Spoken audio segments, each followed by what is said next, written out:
नमस्कार। एमएसवीएम coaching classes में आपका एक बार फिर से स्वागत है। हमारे चैनल को लाइक कीजिए, सब्सक्राइब कीजिए और क्लास को शेयर कीजिए ताकि अधिक से अधिक बच्चे इसका लाभ उठा पाएँ। हम आज कंटिन्यू करेंगे आनुवंशिकता का दूसरा भाग, जिसमें मैं लेकर आया हूँ कुछ शब्दावलियाँ जो हमें आनुवंशिकता को समझने में मदद करेगी।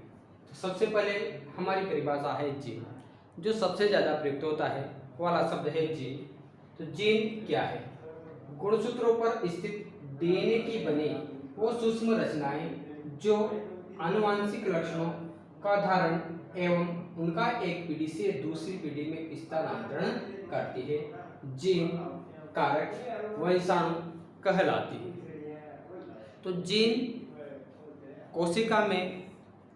कोशिका के केंद्रक में स्थित गुणसूत्रों पर पाए जाते हैं और डीएनए के बने हुए होते हैं और डीएनए के छोटे छोटे खंड अलग अलग लक्षणों के लिए उत्तरदायी होते हैं, उन्हें ही जीन कहा जाता है। और यही जीन आनुवंशिक लक्षणों का एक पीढ़ी से दूसरी पीढ़ी में स्थानांतरण करते हैं। देखिए, आइए समझते हैं। ये हमारी कोशिका और ये हमारा है केंद्रक। केंद्रक में धागे समान संरचना पाई जाती है जिसे गुणसूत्र कहा जाता है। यह हमारा केंद्रक है, इसके अंदर धागे समान संरचना पाई जाती है जिसे गुणसूत्र कहा जाता है। यदि इस संरचना को हम बाहर देखते हैं तो ये धागे समान संरचना गुणसूत्र कहलाती है और कोशिका विभाजन के समय यह गुणसूत्र जोड़ों के रूप में पाए जाते हैं।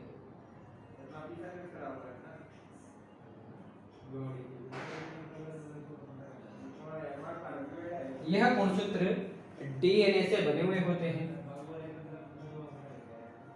यह गुणसूत्र जोड़ों के रूप में पाए जाते हैं और डीएनए से निर्मित होते हैं। इन्हीं गुणसूत्रों के ऊपर जीन विद्यमान होते हैं और जीन डीएनए जो आनुवंशिक पदार्थ है उससे निर्मित होते हैं और आनुवंशिक लक्षणों को धारण किए हुए होते हैं।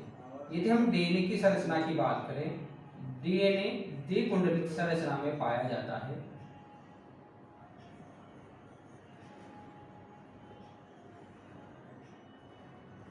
और इसका एक छोटे छोटे खंड डीएनए के छोटे छोटे खंडों पर आनुवंशिक लक्षण विद्यमान होते हैं जिन्हें जीन कहते हैं और जीन इन लक्षणों का एक पीढ़ी से दूसरी पीढ़ी में स्थानांतरण करते हैं।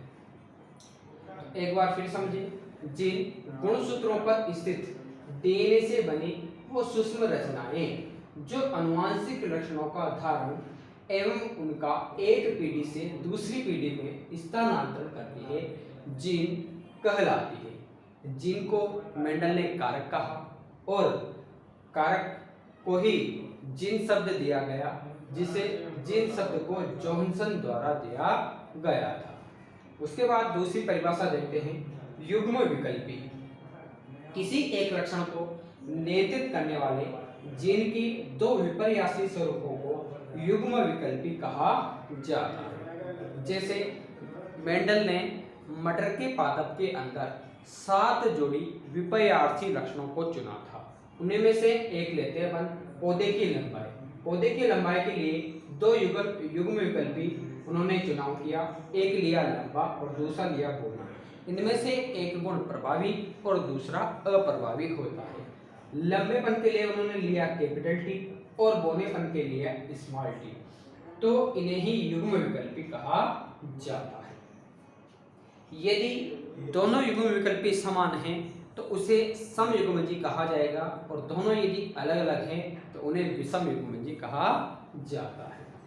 समयुग्मजी जब एक लक्षण को नियंत्रित करने वाले जीन के दोनों युग्म विकल्पी समान हों, तो जैसे लंबाई के लिए दोनों कैपिटल टी, क्योंकि जीन हमेशा जोड़े के रूप में पाए जाते हैं, और स्मॉल टी बोने पादप के लिए दोनों स्मॉल टी रहेंगे। विषम युग्मजी जब प्रथम पीढ़ी में इनका संकरण करवाया जाता है तो एक गुण जनक के पिता से और एक अब माता से प्राप्त होता है, और प्रथम पीढ़ी में सभी पादप संकर प्राप्त होते हैं, जिन्हें विषम युग्मजीय पादप कहा जाता है। यानी कि इसके लक्षणों को नियंत्रित करने वाले जीन के दोनों युग्म विकल्पी असमान होते हैं, उन्हें विषम युग्मजीय कहा जाता है। इसका स्क्रीनशॉट ले लीजिए, फिर अगली कंटिन्यू करेंगे।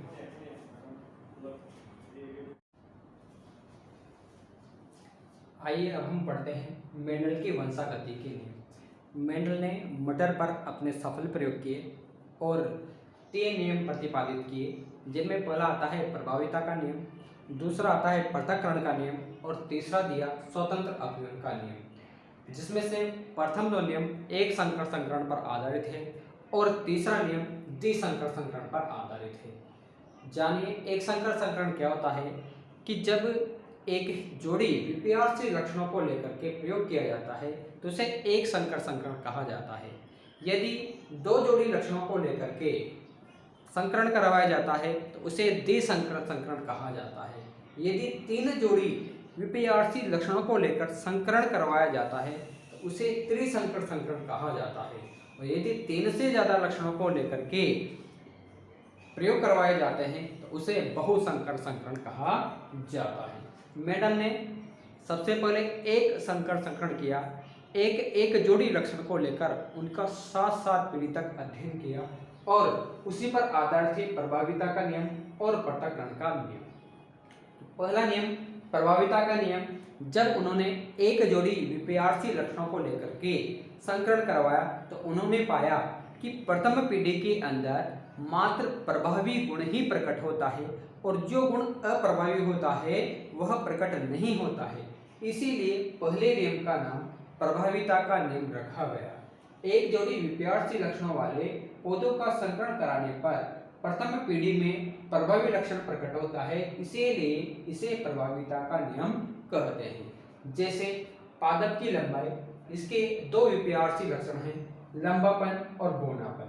इनमें से प्रभावी गुण हैं लंबापन और अप्रभावी गुण हैं बौनापन। यानी कि प्रथम पीढ़ी में जब संकरण करवाया गया तो मात्र एक ही गुण प्रकट हुआ, लंबापन, और इसे प्रभावी गुण कहा जाता है। आइए देखते हैं, उदाहरण से जानते हैं। तो मेंडल ने जनक के रूप में एक लंबा पादप लिया और दूसरा बौना पादप लिया। इसके समयुग्मजी लंबा और समयुग्मजी बौना, यदि इसके युग्मक बनाए जाएं तो इसके सभी युग्मक कैपिटल टी प्राप्त होंगे, और बौने पादप के युग्मक बनाए जाएं तो सभी युग्मक स्मॉल टी प्राप्त होंगे। यानी कि इसके अंदर सभी गुण कैपिटल टी और इसके अंदर सभी गुण स्मॉल टी के रूप में विद्यमान हैं। और प्रथम पीढ़ी में जब इनका संकरण करवाया जाता है, प्रथम पीढ़ी में जब लंबे और बौने पादप का संकरण करवाया जाता है तो प्राप्त होने वाले सभी पादप विषम युग्मजी प्राप्त होते हैं। विषम युग्मजी लंबे।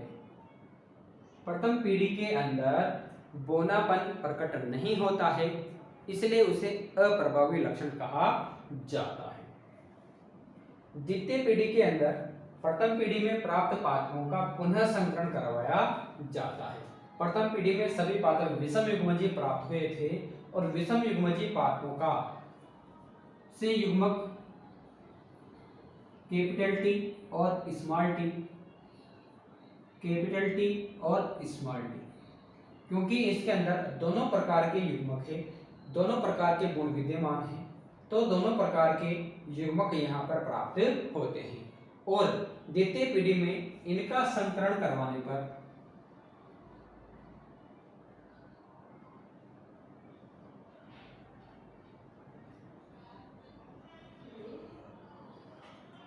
प्रभावी गुण को हमेशा आगे लिखेंगे और अप्रभावी गुण को पीछे लिखेंगे। इसको हम एक और तरीके से बना सकते हैं। यहाँ पर प्राप्त युग्मक कैपिटल टी, स्मॉल टी और कैपिटल टी, स्मॉल टी, इन दोनों का संकरण कराने पर कैपिटल टी कैपिटल टी, इन दोनों का संकरण कराने पर कैपिटल टी स्मॉल टी, इन दोनों का संकरण कराने पर कैपिटल टी स्मॉल टी, और इन दोनों का संकरण कराने पर स्मॉल टी प्राप्त होते हैं। यानी कि 3 पादप लंबे और 1 पादप बौना प्राप्त होता है।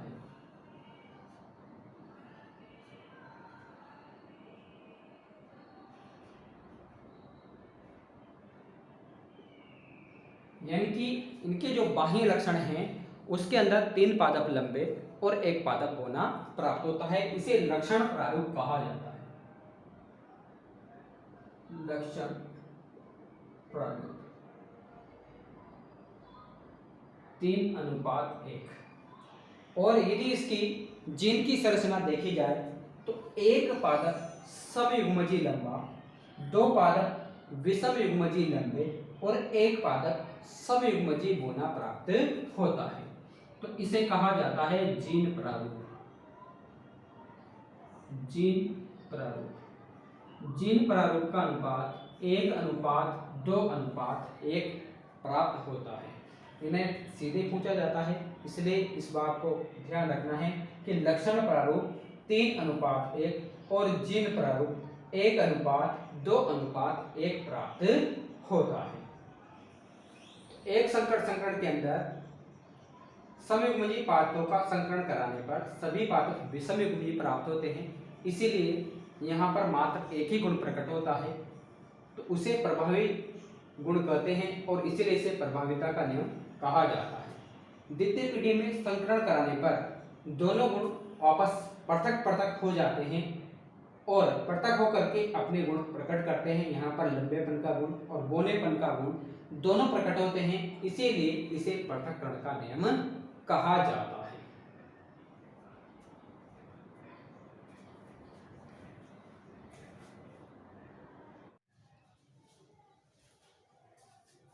अब देखिए मेंडल का दूसरा नियम जिसे कहा जाता है पृथक्करण का नियम। यह नियम भी एक संकर संकरण पर आधारित है। जब F1 पीढ़ी से प्राप्त विषम युग्मजीय पौधों में संकरण करवाते हैं तो F2 पीढ़ी में लक्षण पृथक हो जाते हैं। इसे लक्षणों के पृथक्करण का नियम भी कहते हैं या इसे शुद्धता का नियम भी कहा जाता है, क्योंकि F1 पीढ़ी के साथ साथ रहते हुए भी लक्षणों का आपस में मिश्रण नहीं होता है और युग्मक निर्माण के समय लक्षण पृथक पृथक हो जाते हैं। तो अपन ने देखा था कि जब हमने समयुग्मजीय पादपों का संकरण करवाया था तो F1 पीढ़ी के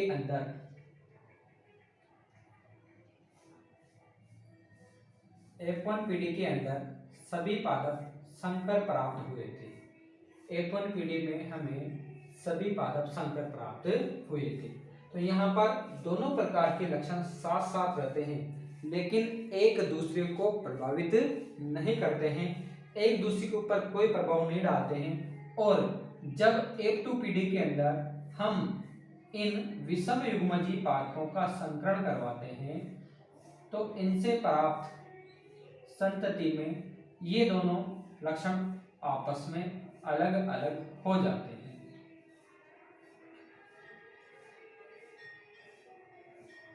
यहाँ पर युग्मक बनते समय ये दोनों पृथक पृथक हो जाते हैं, इसीलिए इसे पृथक्करण का नियम कहा जाता है।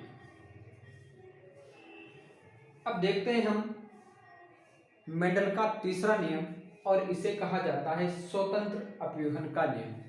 यह द्विसंकर संकरण पर आधारित है। द्विसंकर संकरण क्या होता है? जब दो जोड़ी रुपयार्थी लक्षणों को ध्यान में रख करके संकरण करवाया जाता है तो उसे द्विसंकर संकरण कहा जाता है। और जब 2 या 3 गुणों को एक साथ लेकर भी प्रयोग करवाए जाते हैं तो एक गुण दूसरे गुण पर कोई प्रभाव नहीं डालता है और वो हमेशा स्वतंत्र रहते हैं, इसीलिए इस नियम को स्वतंत्र अपव्यूहन का नियम कहा गया। एक लक्षण की वंशागति दूसरे लक्षण की वंशागति से प्रभावित नहीं होती है। एक पीढ़ी से दूसरी पीढ़ी में लक्षणों की वंशागति स्वतंत्र रूप से होती है, इसे स्वतंत्र अपव्यूहन का नियम कहते हैं। जैसे द्विसंकर संकरण में हमने दो जोड़ी गुणों को एक साथ लिया। बीज का आकार, बीज के आकार में प्रभावी गोल और अप्रभावी झुर्रीदार, बीज का रंग पीला व हरा। इसके लिए गोल के लिए हमने युग्मक लिया है कैपिटल आर और झुर्रीदार के लिया है स्मॉल आर और पीले रंग के लिए लिया है हमने कैपिटल वाई और बीज का रंग हरा के लिए लिया है स्मॉल वाई और इसे हम संकरण के द्वारा प्रयोग द्वारा समझेंगे और आपको अच्छी तरह से समझ में आएगा कि स्वतंत्र अपव्यय का नियम क्या होता है, किस प्रकार से सभी गुण एक दूसरे को प्रभावित किए बिना एक दूसरे से पृथक अपना अस्तित्व रखते हैं।